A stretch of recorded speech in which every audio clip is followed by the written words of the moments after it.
O fogo do Espírito não é porque você dança ou fala numa língua que ninguém entende, com todo respeito aos irmãos que assim interpretam, mas é porque o Espírito de Deus pulsa dentro de você e te conduz para uma nova vida. É porque a língua que você fala os outros entendem. Não é porque você entra em quatro paredes, fala uma coisa que ninguém entende e entra em transe, como uma fuga da realidade, e acha que isso é mais espiritual do que um ser humano comum. Nós temos uma ideia errada de que se eu for alguém mais espiritual do que você, significa que eu estou em algum lugar entre o chão e o céu. Eu não sou um ser humano comum, leve-me ao seu líder, eu estou acima de você. Eu percebo, eu tenho sensações, eu falo, eu escuto e eu percebo coisas espirituais, escondidas, misteriosas, que você não conhece. A pregação expositiva, sequencial, ela traz saúde para a igreja. Quando alguém pergunta, você prega sobre tal assunto? É só esperar. Como a gente prega o evangelho todo em sequência, fizemos isso já com Marcos, fizemos isso com 1 Coríntios, fizemos isso com Gálatas, com Efésios, fizemos isso com Filipenses, fizemos isso com Lucas, agora estamos fazendo com Atos, que é o segundo livro de Lucas. Significa que a gente não vai deixar escapar nada. Nós vamos tratar de tudo que o evangelho trata, na proporção que o evangelho trata, e com uma assertividade de que a gente não está pensando um assunto no meio de um texto. Nós estamos entendendo tudo dentro de um contexto. Porque o contexto é tudo. Eu posso tirar um versículo da Bíblia e dizer o que eu quiser. Por exemplo, posso tirar um versículo da Bíblia e dizer que domingo que vem nós vamos oferecer um sacrifício de animal aqui, porque está escrito na Bíblia. Eu posso tirar um versículo da Bíblia e dizer para todos os homens que nós vamos circuncidar todo mundo aqui, porque esse versículo tem na Bíblia. E dizer que todas as mulheres vão ter que vir de véu, porque esse versículo também tem na Bíblia. Ou dizer que quando você vier à igreja, as mulheres que estiverem no seu período menstrual têm que ficar 7 dias fora da cidade, porque esse versículo também tem na Bíblia. E eu costumo dizer que nós não cremos na Bíblia, nós cremos na nossa hermenêutica, nós cremos na interpretação que nós damos a esses textos. E muita gente às vezes diz assim, mas tal coisa eu pratico porque é bíblico. Nem tudo que está na Bíblia é bíblico. Porque nós não circuncidamos e não oferecemos sacrifício. Não basta estar escrito na Bíblia. Quando foi escrito? No Antigo ou no Novo? Qual era o período? Sob qual circunstância aquilo foi escrito? Qual era a cultura? E qual era o momento da revelação de Deus para o povo? Porque lá atrás ainda não tinha igreja, não tinha evangelho, não tinha Cristo, não teve cruz e nem ressurreição. Qual era o momento da vida do povo, do entendimento sobre Deus e da sua obra que ainda não estava completamente revelada para que aquilo fosse escrito? O que era simbólico e o que era permanente? Essas coisas a gente estuda bastante para não cometer uma besteira e não trazermos um ensino que, apesar de estar escrito na Bíblia, não tem nada a ver com Deus. É louco isso. Nós não temos templo, não guardamos o sábado, aqui na frente não tem um altar. É muito interessante isso. E eu não posso dizer que essas coisas não fizeram parte de um momento histórico, na história do desenvolvimento da fé do homem para com Deus. Sim, fez parte. Teve dia para começar, teve propósito para cumprir e teve dia para acabar. Aliás, é por isso que nós somos cristãos. Cristo é a grande revelação de Deus ao ser humano, o ápice da revelação de Deus ao ser humano. Pela lei a gente entendia como esse Deus era. Pelas palavras dos profetas nós concebíamos o seu caráter. Mas na sua encarnação vimos a sua glória como unigênito do Pai. E a partir de Cristo, quando eu olho para as Escrituras, eu vejo tudo aquilo que Deus revelou em Cristo nas Escrituras. Talvez seja esse o fato de nós termos tantas diferentes vertentes de igrejas, de interpretações, de teologias. Por que você está dizendo isso, Zé? Porque o texto de hoje vai nos levar a elucidar um monte de coisa na nossa cabeça. Talvez o culto de hoje seja um culto bastante informativo. A nossa celebração e a palavra dessa manhã seja bastante elucidativa, para compreender por que a gente faz o que a gente faz aqui, porque somos como somos. Vamos ao texto. Efésios capítulo 19, terceira viagem de Paulo. Apolo esteve em Éfeso com Priscila e Áquila, e Paulo voltou para Cesareia. Para Antioquia. E aí Apolo vai para Corinto, Priscila e Áquila ficam em Éfeso, domingo passado, e Paulo volta para Éfeso. Lembra que ele disse, se Deus quiser eu volto? Então, Deus quis. E aí ele volta. Atos 19:1. Aconteceu que enquanto Apolo estava em Corinto, Paulo, tendo passado pelas regiões mais altas, chegou a Éfeso, encontrando ali alguns discípulos. Olha a pergunta que Paulo faz para ele. Deve ter um motivo para Paulo fazer essa pergunta. Vocês receberam o Espírito Santo quando creram? Vocês receberam o Espírito Santo quando vocês creram, não receberam? Paulo diz isso porque a gente recebe o Espírito Santo no dia que a gente crê. Por isso ele perguntou. Era óbvio para Paulo. Ele encontra discípulos, mas tinha alguma coisa nesses discípulos que mostrava para Paulo que estava faltando alguma coisa nos discípulos. E ele diz, vocês receberam o Espírito quando vocês creram? E eles responderam, pelo contrário, nem mesmo ouvimos que existe o Espírito Santo. Então Paulo perguntou, então vocês foram batizados no quê? E eles responderam, no batismo de João. Aí Paulo, entendi. E explicou para eles, João realizou o batismo de arrependimento, dizendo ao povo que cresce naquele que viria depois dele, a saber, Jesus. Eles, tendo ouvido isso, foram batizados em nome do Senhor Jesus. E quando Paulo lhes impôs as mãos, o Espírito Santo veio sobre eles, e tanto falavam em línguas como profetizavam. Eram ao todo uns 12 homens. Até aqui. Eram ao todo uns 12 homens. Não era uma igreja grande. Eu não sei se esses cristãos contavam também as mulheres, não sabemos quantas eram, mas enfim, não era um grande grupo. Aliás, estamos lendo textos em que a igreja está nascendo. Em Filipos, Tessalônica, Galácia, estamos passando pelas cidades, né? Já andamos bastante, estamos no capítulo 19. Paulo passa por Corinto, não era como a gente aqui. Hoje a gente deve ter aqui, sei lá, umas 1000 e tantas pessoas que passaram por aqui nesse domingo. Não era isso, era um grupo pequeno, fora a cidade de São Paulo. Quantas igrejas estão reunidas agora de manhã? Nós estamos vendo uma igreja que são grupos pequenos em cidades. O evangelho está começando a florescer. Aqui no caso, 12 homens. Esse texto nos fala que o Espírito Santo desceu sobre esses homens que foram batizados aqui.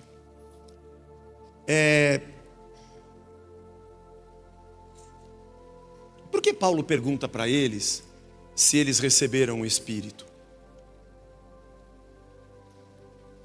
Existe uma tendência de fé no meio evangélico de uma dissecação e separação de Deus. Sim, o nosso Deus é trino, Pai, Filho e Espírito. Você já leu o livro de Hebreus? O livro de Hebreus começa assim: tendo Deus outrora falado de muitas formas e muitas vezes aos nossos pais pelos profetas, hoje nos tem falado através do seu Filho Jesus, o seu herdeiro. É assim que começa Hebreus. Ou seja, o escritor de Hebreus está dizendo, teve um tempo em que as pessoas conheciam Deus através dos profetas. E agora, a gente tem conhecido Deus através do Filho, que é o Deus, que é Espírito encarnado. Mas na série da videira, João 14, 15, 16, 17, que nós fizemos na pandemia, nós lemos João 14, você que estudou e tem acompanhado os cultos, quando Jesus diz para os seus discípulos, eu vou para o Pai, mas não vou deixar vocês órfãos. Eu vou pedir ao Pai que Ele envie o Espírito, e esse Espírito vai estar com vocês, em vocês. E Ele tem um papel, Ele vai lembrar a vocês todas as palavras que eu tenho dito. O Deus que a gente conhecia em primeiro momento, nas páginas do Antigo Testamento, era conhecido por lei, palavras dos profetas, num segundo momento é conhecido em carne e osso, encarnado em Cristo, dá a mão, aperta, abraça. Mas quando ele vai a Deus, ele diz, vocês não vão ficar sozinhos, porque agora eu vou derramar do meu Espírito. Num primeiro momento em que Deus se manifesta pelos profetas, o povo tem o contato com a verdade de Deus através das suas palavras. Mas num segundo momento, Cristo inaugura um segundo tempo, um tempo em que nós conhecemos a Deus com alguém de carne e osso caminhando com a gente. Mas no Pentecostes, quando desce o Espírito, e nós já passamos por esse texto, Atos capítulo 2, é inaugurado o terceiro momento, o momento em que agora o Espírito de Deus está conosco e habita em nós, nos tornando os santuários da sua presença. Veja, não são três deuses, é um único Deus. Porque quando se ouvia falar sobre Deus no Antigo Testamento pelos profetas, Cristo estava sendo anunciado ali. Aliás, na nossa passagem no livro de Lucas, quantos textos nós lemos de Jeremias e de Isaías falando sobre Cristo. Ele não falava só sobre o Pai, e sobre o seu Espírito. Porque Deus é trino, mas é um único Deus. Não tem como separar três deuses. É interessante que os discípulos conheceram o Jesus em carne e osso. E no derramar do Espírito em Pentecostes, passaram a viver com o Jesus Espírito. Diferente da gente. Quando nós conhecemos a Cristo, nós já conhecemos o Jesus Espírito. Nós não o conhecemos em carne e osso. Esse texto que acabamos de ler é usado por muitas pessoas para dizer que primeiro você entrega a sua vida a Jesus e em segundo lugar você tem que ser batizado no Espírito. Mas o texto não diz isso. Interessante usarem esse texto para isso, se o texto não diz isso. Aliás, a pergunta de Paulo é: vocês receberam o Espírito quando vocês se converteram? Quando creram nele? Porque esse é o óbvio. Mas a gente não primeiro recebe o Filho para depois receber o Espírito? Mas a gente já recebe o Filho em Espírito. O Cristo que eu conheço já é o Espírito que passa a habitar em mim. Se essa fosse uma lógica, ok, poderia até concordar com essa lógica. Primeiro eu recebo o Filho, depois eu recebo o Espírito, e deve ter um dia que eu recebo o Pai. Não há lógica, não é isso que o texto diz. Quando eu conheço a Cristo, é porque o Espírito me fez entender, porque eu só sou consciente do pecado, da justiça e do juízo pelo Espírito. E Paulo vai dizer mais à frente que ninguém consegue confessar que Jesus é Senhor a não ser pelo Espírito. Aliás, a minha fé já é um dom do Espírito. Mas então, Zé, o que esse texto quer dizer? Agora que nós já lemos Atos 2, 8, 10 e 19, dá para a gente entender o que aconteceu. Veja, eu não estou pensando um texto, a gente vem lendo isso aqui, aliás, desde Lucas, nós estamos há 2 anos estudando isso.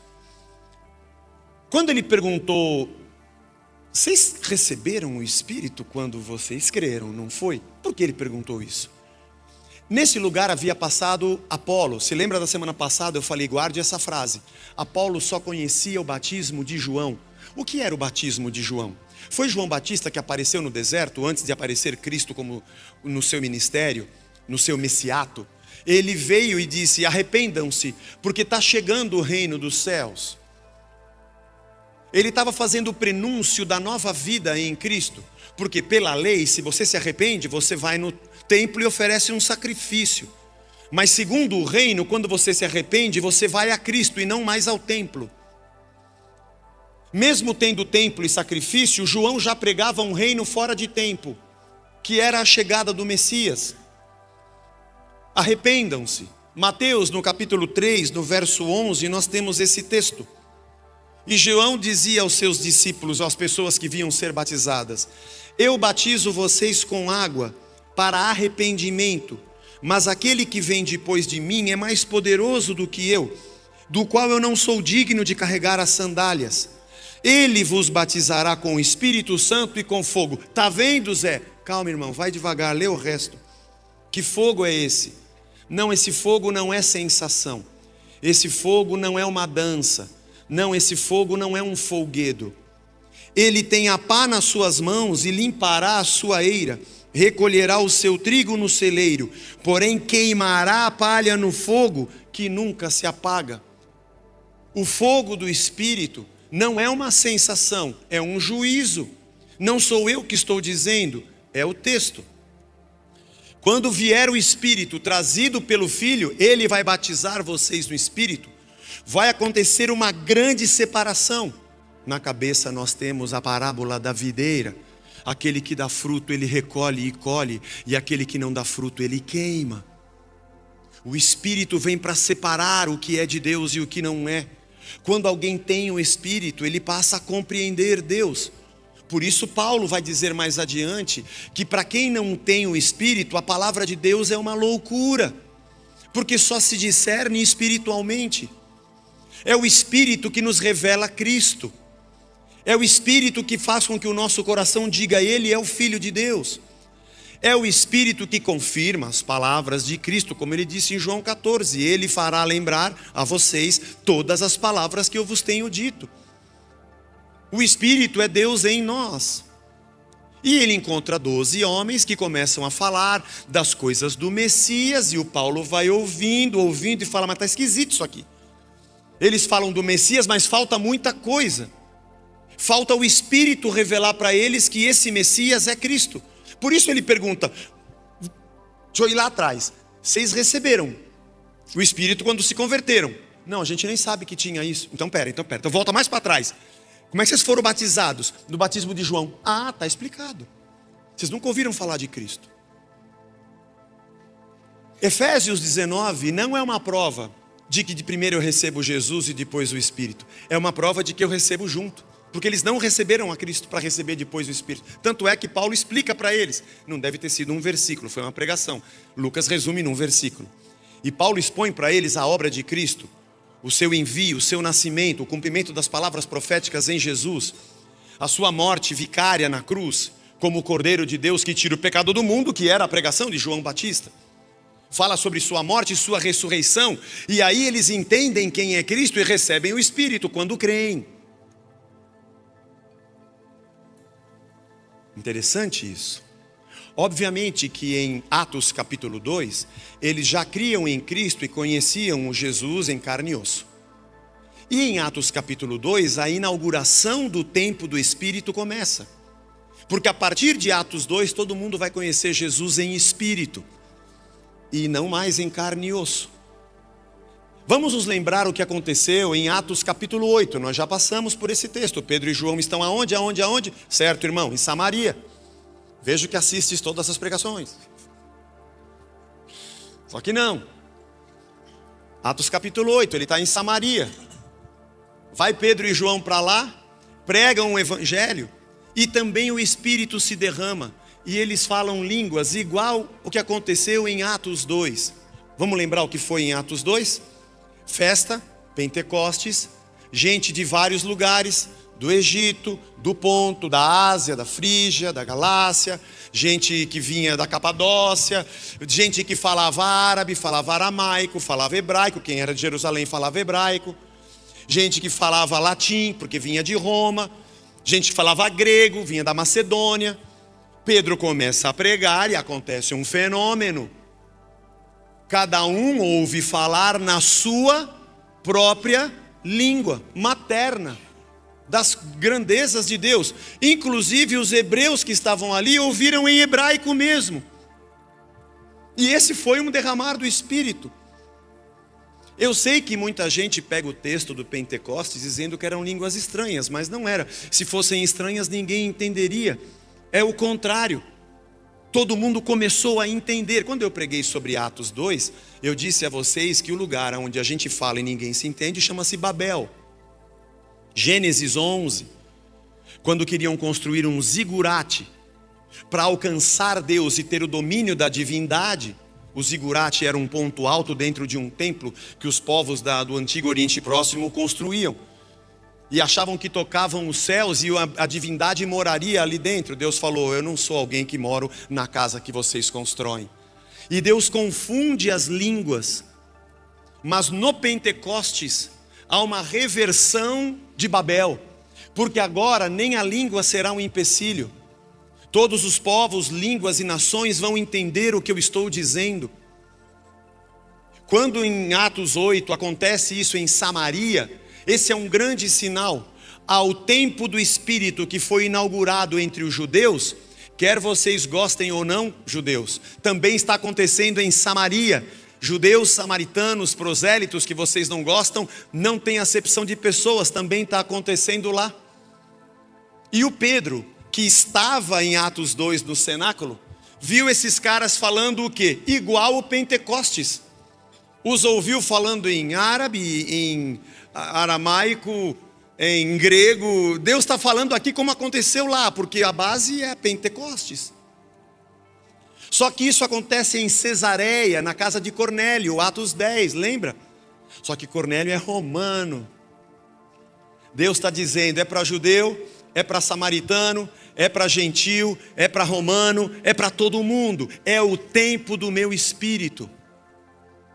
Nós traduzimos isso, esses textos todos. Veja, nós partimos de Gênesis 11, Babel, passamos por Mateus 3, passamos por Atos 2, Atos 8, Atos 10, Atos 19. Você está tendo uma rápida aula de teologia sistemática aqui. Eu não estou falando de perdão ou de batismo no Espírito baseado em um texto pinçado. E todos esses textos, você é aluno do Caminho das Letras, a gente discorre muito sobre eles, amplamente. O fogo do Espírito não é porque você dança ou fala numa língua que ninguém entende, com todo respeito aos irmãos que assim interpretam. Mas é porque o Espírito de Deus pulsa dentro de você e te conduz para uma nova vida. É porque a língua que você fala os outros entendem. Não é porque você entra em quatro paredes, fala uma coisa que ninguém entende e entra em transe, como uma fuga da realidade, e acha que isso é mais espiritual do que um ser humano comum. E falamos as línguas dos anjos nas nossas celebrações, mas dentro da minha casa eu não consigo falar a língua da minha esposa e do meu esposo. Eu não consigo falar a língua da minha filha, do meu filho, ele não consegue falar a minha. Nós não nos entendemos porque vivemos uma Babel e não um Pentecostes. E o Pentecostes não é um transe que me rouba da realidade, mas um derramar de Deus que me coloca na verdadeira realidade da vida. Que quebra barreiras e faz com que todos vejam a obra do Espírito de Deus dentro de nós e entre nós e através de nós. E Paulo chega em Éfeso e encontra irmãos que nem sabiam quem era Jesus. E quando fala, Paulo tem um sinal, o Espírito também se derramou aqui. Ou seja, quando a gente crê, o Espírito se manifesta na nossa vida. Veja que a narrativa prossegue, Paulo vai continuar a sua viagem. Aliás, as cartas de Paulo prosseguem, tem muita gente se convertendo até o fim da Bíblia. O fenômeno não se repete mais tanto, não é necessário. Os sinais já foram dados, e quando a gente lê tudo isso, a gente percebe que essa é a época do Espírito de Deus entre nós. Eu sei que nós ficamos preocupados se nós estamos mais perto ou mais distantes de Deus. Nós temos uma ideia errada de que se eu for alguém mais espiritual do que você, significa que eu estou em algum lugar entre o chão e o céu. Eu não sou um ser humano comum, leve-me ao seu líder, eu estou acima de você, eu percebo, eu tenho sensações, eu falo, eu escuto e eu percebo coisas espirituais, escondidas, misteriosas, que você não conhece. Alguma vez você, nos 4 evangelhos, já estudamos 2 inteirinhos aqui, Marcos e Lucas, e boa parte de João e boa parte de Mateus, ainda faremos séries nesses 2 evangelhos. Mas em algum momento você encontrou Jesus não sendo claro, não sendo óbvio? Aliás, ele ensinava por parábolas, é a coisa mais simples que existe, são contar histórias. Alguma vez você viu Jesus em transe, deslocado, como alguém que não tem nada para nos dizer? Mesmo no Monte da Transfiguração, quando ele foi transfigurado, os discípulos sabiam que ele era Cristo e que era ele que estava ali e que estava dizendo. E depois de ressurreto, entrou no cenáculo, conversou com os discípulos e comeu pão e peixe. Peixe e mel, desculpe. A gente acha que para ser espiritual a gente tem que se deslocar da nossa humanidade. Mas Deus não nos criou para sermos espíritos. Em 1 Coríntios 15, Paulo fala que a eternidade nós teremos corpos glorificados. Isso aqui não vai envelhecer, não vai ficar doente, não vai ter bico de papagaio, não vai ter dor nas costas, não vai cair cabelo, a gente não vai ter obesidade. É verdade, irmãos. Vai ser como Cristo, glorificado. Aliás, ele aparece glorificado aos discípulos para que eles vejam. Põe a mão aqui do meu lado. Põe a mão aqui na minha ferida. É corpo mesmo, mas não dói. Acho que o único ferido na eternidade vai ser Cristo, que vai ter cicatrizes, para a gente lembrar do amor dele por nós, eternamente. Aliás, Apocalipse diz que não é a gente que vai para o céu, né? É a segunda vinda. Ele volta. E diz no capítulo 21 que a nova Jerusalém desce do céu. A realidade humana agora e eternamente é material. Nós não vamos ser anjo flutuando no céu tocando harpa. Não, não é isso. Eu não gostaria, pelo menos uma guitarra, uma harpa. Não, harpa não. Pode até ter uma harpa numa orquestra, é legal, mas não vai tirar de nós. Posso perder minha mulher, meu dinheiro, desde que eu não perca o meu rock and roll. Tem uma música assim. E tem outra, do Made in Brasil, que diz que Deus salva, mas o rock alivia. Então ajuda nós, Senhor. E sempre a gente tem essa ideia pagã, que não é cristã, não está no Evangelho, de que a gente vai para um lugar ficar flutuando, porque nós somos espirituais. Quais foram os mandatos de Deus para Adão e para Eva? Algum deles era espiritual? Flutuem. Vocês agora foram criados, mas vocês vão ser elevados e vão flutuar sobre essa terra? Não. Cuida das plantas, olha o xaxim, não polui a água. Semeia, cuida da semente, colhe o fruto, repartam, multipliquem-se, amem. Foi isso que ele deu. Ele nos deu um mandato humano. Eu já falei isso aqui uma vez. É um pensamento, se não me engano, de um autor chamado René Padilha, sobre a missão integral da igreja, mas olha que pensamento fabuloso. Se você se lembrar na história humana, quem foi o homem, o ser humano mais espiritual que já pisou nesse chão? Quem foi? O mais espiritual. Mais espiritual? Não sei. Só penso um aqui. Aliás, já conheci muitos padres, pastores, mestres, gurus, mas ninguém se compara a Cristo. Porque Cristo não era espiritual. Ele era o próprio Espírito em carne, né? Não dá para comparar. Ninguém foi mais espiritual na sua relação com Deus do que Cristo. Ele é o homem mais espiritual que pisou nessa terra. Ok. Outra ponta agora da história. Qual foi o ser humano que pisou nessa terra, que foi mais humano na essência da humanidade?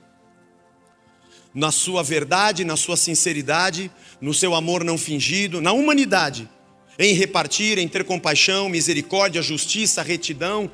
Quem foi o ser humano mais humano que pisou nessa terra? Foi Cristo. O mais espiritual foi o mais humano. E nós achamos que sermos humanos é alguma coisa rotineira, ordinária, e que Deus não... Ele gosta quando eu venho na igreja, quando eu flutuo, quando eu levanto as mãos, quando eu canto. Ele fala, olha que beleza, agora ele está sendo espiritual. Sempre que acaba a nossa celebração aqui, eu digo, abraça seu irmão, paga um café para ele, porque isso é espiritual.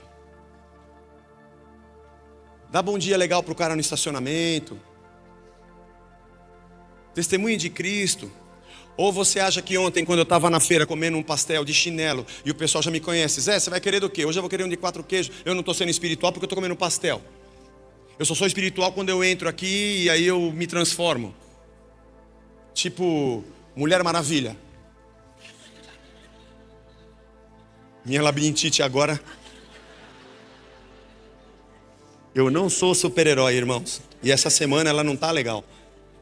Se eu levanto rápido, gira o mundo inteiro. Aí eu percebo que a terra, não só a terra gira, mas a minha cabeça também. Você acha que é assim, irmão? Ou para os irmãos orientais, eu gostava muito do Ultra Seven, irmão, Dan Moroboshi. Era o Ultra Seven ou Ultraman que tinha uma caneta? Ultraman, era Ultraman? São 11, né? São 11 Ultras, se eu não me engano. Então ele pegava a caneta e virava o Ultraman.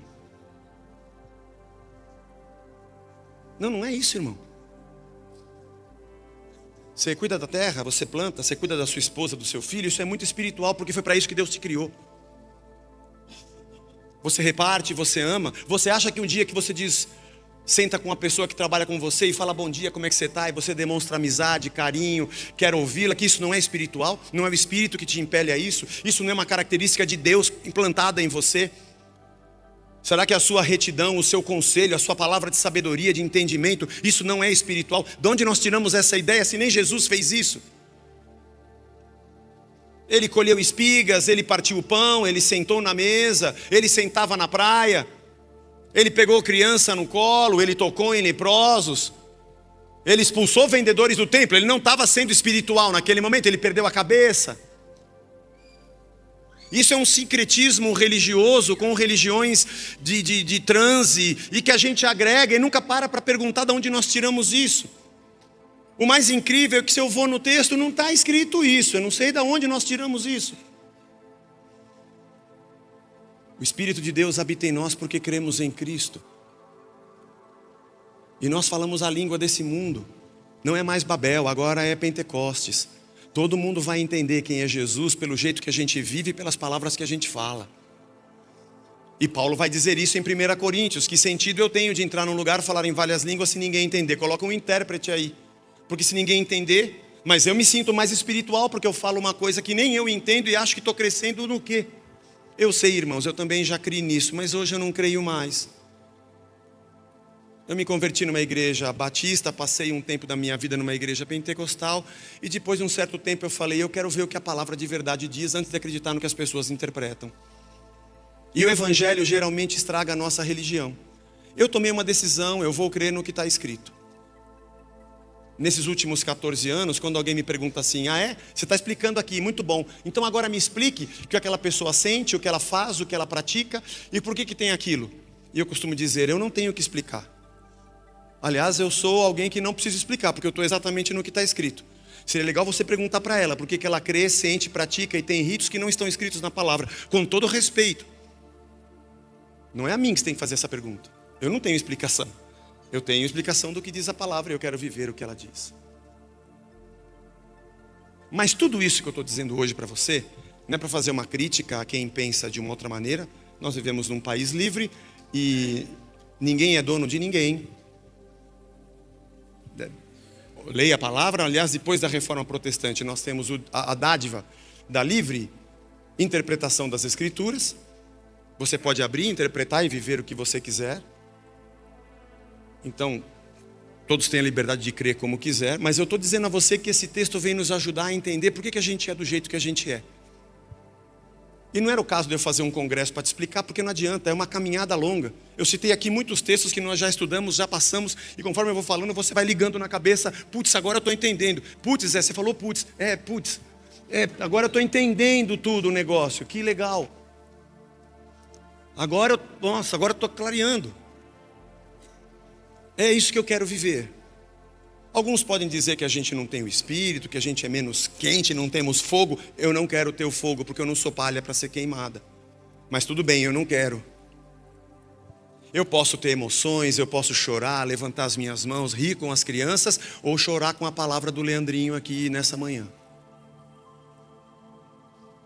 Porque o Espírito está entre nós. E isso mexe com as nossas emoções. Claro que sim. Mas eu não estou aqui procurando uma fuga emocional que me arranque da vida por meia hora para depois eu voltar lá e encarar os meus problemas sem Deus.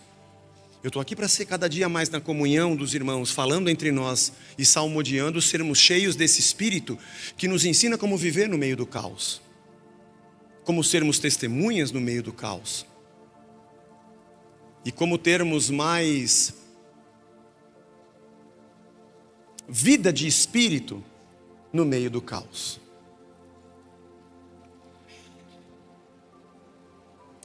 Como é que eu acabo agora? Deixa eu ver se eu falei tudo, irmãos. Que eu me empolguei aqui e saí da sequência, parei de olhar aqui. Não nos percamos nas fugas da centralidade do que Cristo quer que façamos. Peça para que o Espírito te dê palavra de sabedoria, conhecimento, são dons. Discernimento das coisas. E que na sobrenaturalidade do Espírito você viva a naturalidade da vida. O apóstolo Paulo, Priscila, Áquila, Apolo, Timóteo, Silas, Lucas, que estão nessa viagem, já estamos em 19 capítulos. Foram muito humanos. Aliás, é muito interessante perceber que Paulo perdeu a vida dele, não porque ele tinha uma denominação com 10.000 igrejas entre Palestina e Macedônia. Era um grupo de 12. Ele não estava preocupado com glamour, nem com fama, nem com seguidores. Ele deu a vida dele para pequenos grupos, levando na verdade o evangelho que chegou até nós. Porque nós vamos fazer uma reunião, o Espírito vai soprar e vai acontecer um grande... Não precisa. Deus não é nem grande nem pequeno, Ele é o que Ele é. Nós temos categorias de medição de valores que são desnecessárias para Deus. Nós permitimos que o Espírito nos molde e que sejamos cristãos. Já passamos pelo texto de Antioquia, quando pela primeira vez os discípulos são chamados de pequenos cristos. Gente que leva o evangelho porque vive como Jesus viveu. Vive a simplicidade da vida na sobrenaturalidade do Espírito Santo. Talvez essa celebração te ajude a entender por que aqui eu não me preocupo em promover uma catarse coletiva, de frenesi, gritaria ou silêncio. Porque você já tem o Espírito Santo habitando em você. Se você quiser bater palma, bata. Se você quiser dançar, dance. Se você quiser cantar mais forte, cante. Se você quiser chorar, chore. Se você quiser se ajoelhar, se ajoelhe. Mas quem te diz essas coisas é o Espírito, não o pastor. E eu não venho com palavras de poder para incendiar a plateia, para que você se sinta emocionado e ache que tem mais Espírito aqui dentro. Porque o Espírito não está aqui dentro, ele está aí em você. E se na sua vida de oração, leitura da palavra, ele não aquece o teu coração de dentro para fora, no poder do Senhor, que é o Espírito, quem sou eu de carne e osso para fazer isso em você? Eu consigo mexer com as suas emoções, eu consigo mexer com a plateia, com técnicas de neurolinguística, mas eu me nego a fazer isso. Porque quem tem que falar conosco é o Espírito Santo de Deus, e não tem problema nenhum se hoje a gente não rolar no chão falando aleluia. Porque no dia que eu tiver uma crise no meu casamento, não adianta eu falar em línguas para minha esposa e demonstrar para ela que eu tenho poder ou tenho uma profecia. Eu tenho que ser um marido, pé no chão, como Deus mandou eu ser, e amar a minha esposa, e amar o meu esposo, e amar o meu filho, e cuidar dessa terra.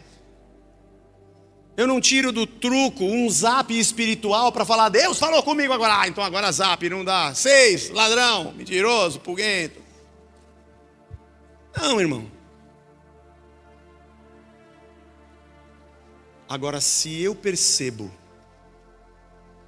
que no nosso ajuntamento comunitário nós promovermos amizade e alegria, pureza, verdade, sinceridade, retidão, santidade, separação da nossa vida do que é mal, e esse ambiente nos causa alegria e paz, deve ser porque o Espírito está aqui no meio mesmo.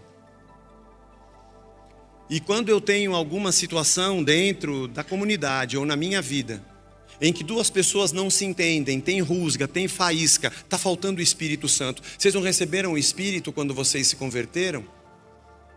Porque o Jesus que vocês estão falando com a boca não se traduz nas atitudes de vocês. Duas pessoas que não se entendem, um líder ministerial que acha que ele é o dono do capacho que é o seu liderado, nenhum dos dois tem espírito. Eles devem estar na verdade em Babel e não no Pentecostes. Porque no Pentecostes eu entendo a sua dor e consigo falar com você no seu limite. E aliás, eu não estou numa reunião, eu não sou o CEO de uma empresa para otimizar o seu ministério e fazer você ter um desempenho com melhor performance. Porque você não é um robô espiritual para ficar dando rendimentos, lucro e nem crescimento para a igreja. O crescimento da igreja é uma obra do Espírito, é Ele que sopra, é Ele quem convence. Eu só consigo chegar no teu ouvido, quem está falando com você não é o Zé. Se o Zé não pode fazer nada, é o Espírito que fala conosco. Fala aqui quando a gente está ouvindo a palavra, fala quando a gente sai, fala quando a gente assiste um filme, fala quando ouve uma música, fala quando conversa com o irmão, fala na cantina. Que frase foi essa que você falou? Não, eu falei, comendo a coxinha, eu falei que Deus... Não, repete isso, porque Deus fala de qualquer maneira. Você acha que eu coloco Deus numa gaiola e venho aqui, irmãos, Deus falou comigo. Você vai falar, Zé, para com isso, Deus fala com todo mundo. Deve até falar com você também, fala com qualquer um.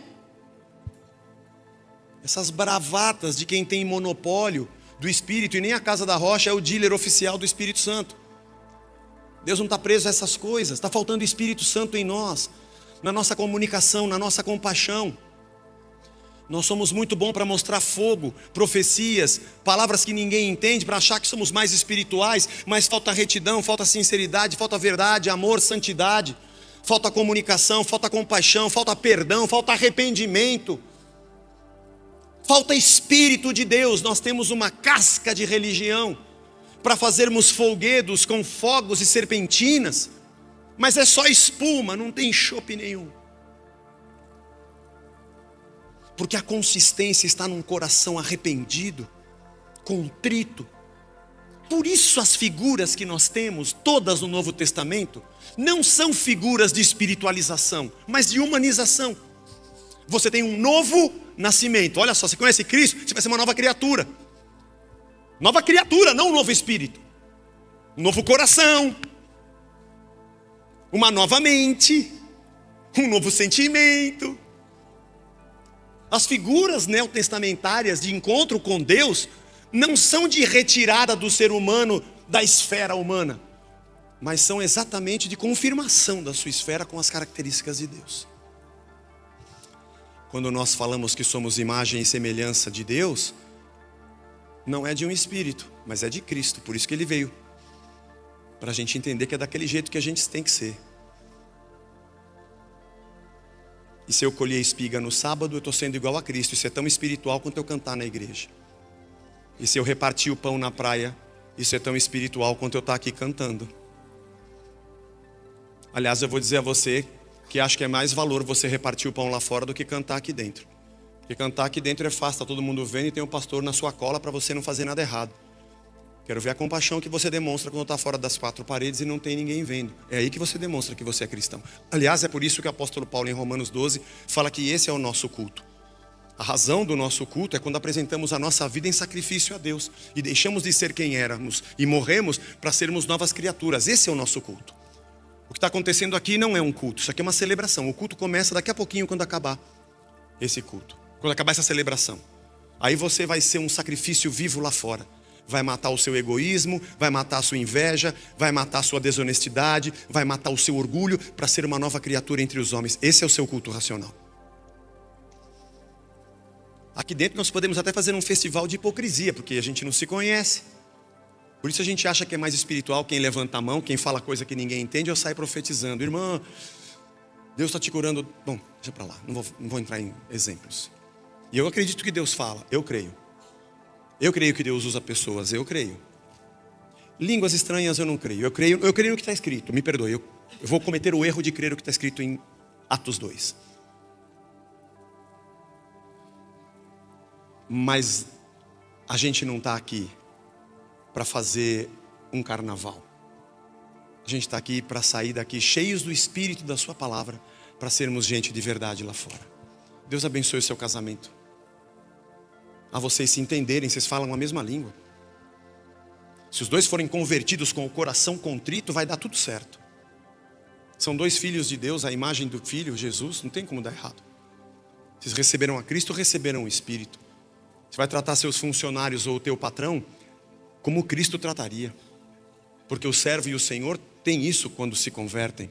Vai ler o livro de Filemão para você ver como é. O pai e o filho e o pai. E mesmo aqui entre nós como irmãos, somos todos do Espírito.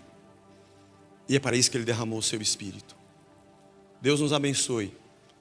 Eu lamento que muita gente queira demonstrar para esse mundo que nós somos melhores porque somos mais espirituais, mas eu vejo nas redes sociais muita desumanidade, muita violência, orgulho, ofensas, partindo de pessoas que são professantes de uma religião e que acham que demonstram mais Deus porque nas suas celebrações tem uma fuga de uma catarse coletiva, mas isso não se traduz no seu dia a dia.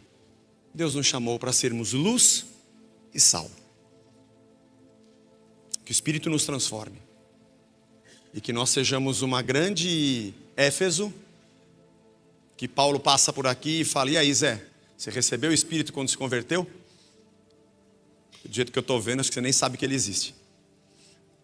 E talvez esse texto de Lucas para Teófilo esteja nos ensinando hoje, de verdade, o quanto estamos curvados à vontade do Espírito e não à nossa própria. Deus tenha misericórdia de nós e nos abençoe.